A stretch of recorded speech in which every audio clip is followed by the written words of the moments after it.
বর্ষাকাল না হলেও বৃষ্টি মাথায় করে ট্রেনের ঠেলাগুতো খেয়ে চলে গেছিলাম আমি অনন্যাদের বাড়ি। প্রথমবার আইছি গাইস বান্ধবীর বাড়ি, তো একটু অন্যরকম ফিল হচ্ছিল। যাই হোক, বেশি পাকামো না মেরে চলে এসেছি। আর এসে দেখলাম ঘরটা খুব সুন্দর করে সাজানো। যদিও আর্টিস্ট মানুষের ঘর এরকম সাজানো গোছানোই থাকে, নিজে আর্টিস্ট মানুষ তো তাই নিজের একটু প্রশংসা করে নিলাম।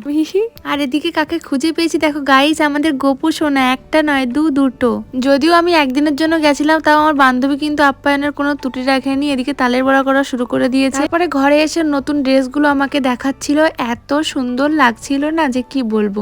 যদিও থ্রি পিস আমি খুব একটা পরি না, তাও আমার তো ভীষণ ভাল লাগে। নেক্সট দিন সকালে আমার দিনটা শুরু হলো চা বিস্কুট খেয়ে আর লুচি আর তরকারি দিয়ে। যদিও আমি ওদের বাড়ি গেছিলাম একটু দরকারে, কিন্তু এই ছানাপোনাগুলোর জন্য কি করে যে একটা দিন পেরিয়ে গেল বোঝাই যায়নি। এখন আমরা চলে এসেছি পুকুরে স্নান করার জন্য। বহুদিন পর পুকুরে স্নান করছি, তো আমার একটু তো ভয়ও লাগছিল, কিন্তু বেশ মজাও হয়েছিল। নেক্সট ভিডিওতে দেখা হবে গাইস, বাই বাই।